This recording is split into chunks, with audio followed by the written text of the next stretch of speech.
hipertiroidismo o tirotoxicosis. ¿Qué hace esto con la presión arterial? Hace que esté aumentada. El paciente va a estar hipertenso, pero va a estar aumentada la presión arterial sistólica. La diastólica se va a encontrar normal o en algunos casos baja. Con respecto a la frecuencia cardíaca, va a haber un aumento de la frecuencia cardíaca y por ende el paciente va a presentar una taquicardia. Respecto a la temperatura, los pacientes con hipertiroidismo tienden a tener un aumento en la temperatura, por lo que tienen casos de febrícula y en algunos casos ya más graves como en crisis tiroideas ya desarrollan una fiebre. Respecto a la glucemia, va a haber un aumento de la glucogenogénesis y va a haber un mayor aumento a la resistencia a la insulina, por lo cual el paciente va a estar con una hiperglucemia y ya con el estado mental el paciente va a estar ansioso, con insomnio, hiperactivo y ya en algunos casos ya va a tener psicosis, crisis y delirio.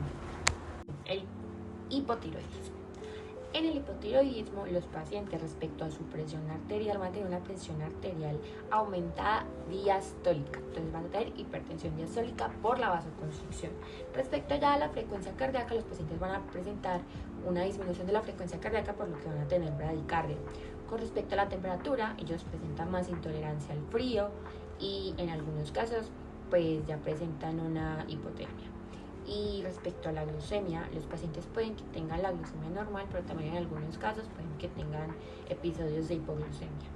Y ya por último, respecto al estado mental, los pacientes que tienen hipotiroidismo tienen deterioro cognitivo, letargo, depresión y ya en casos más graves ya tienen un coma misedematoso. El síndrome de Addison o insuficiencia suprarrenal. ¿Cómo me va a afectar eso al paciente respecto a la presión arterial?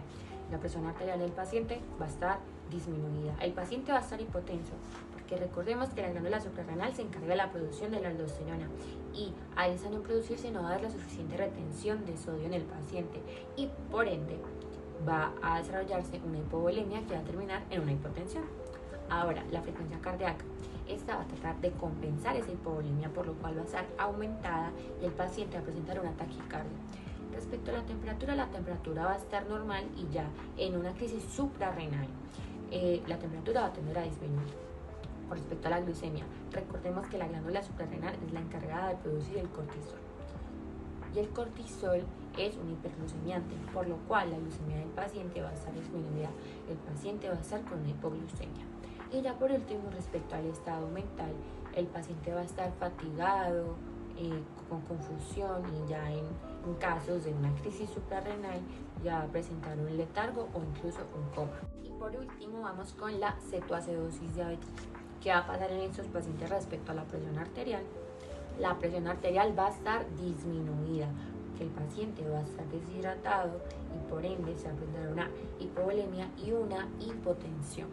Con la frecuencia cardíaca va a ser lo mismo que hace en el síndrome de Addison y va a tratar de ser compensatoria para compensar esa hipovolemia en el paciente, por lo cual va a estar aumentada y el paciente va a tener una taquicardia. La temperatura, sabemos que los pacientes que presentan diabetes suelen ser más propensos a las infecciones, entonces puede que en algunos casos el paciente presente un aumento de temperatura por estas infecciones. La glicemia obviamente va a estar supremamente aumentada, llegando a casos muy severos y siendo mayor a 250 miligramos sobre decilitros los niveles de glucemia en el paciente. Entonces el paciente va a ser con una hiperglucemia. Y ya, por último, en el caso del estado mental, el paciente va a estar con letargo, con periodos de confusión y ya en periodos o en episodios muy graves, el paciente puede que presente un coma diabético. El ciclo menstrual se divide en dos ciclos sincronizados. El primero es el ciclo endometrial, que consta de una fase menstrual, una fase proliferativa y una fase secretora. En la fase menstrual va a haber el desprendimiento del endometrio por la caída de la progesterona. En la fase proliferativa va a estar la regeneración del endometrio por la acción de los estrógenos. Y finalmente la fase secretora es el engrosamiento del endometrio por la progesterona de nuevo. También consta del ciclo ovárico, que tiene una fase folicular, ovulatoria y lútea. En la fase folicular, la FSH estimula el crecimiento de los folículos, donde solamente uno se vuelve dominante y expresa mayores receptores de FSH y mayor capacidad de estrógenos. Ese folículo dominante va a producir estrógenos. La fase ovulatoria, el folículo dominante produce de forma sostenida estrógenos, lo que genera un pico de LH que rompe el folículo y libera el ovocito.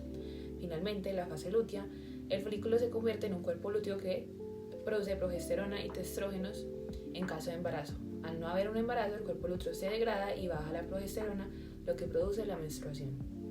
Finalmente, cómo se da ese feedback va a suceder en 3 fases de estos ciclos.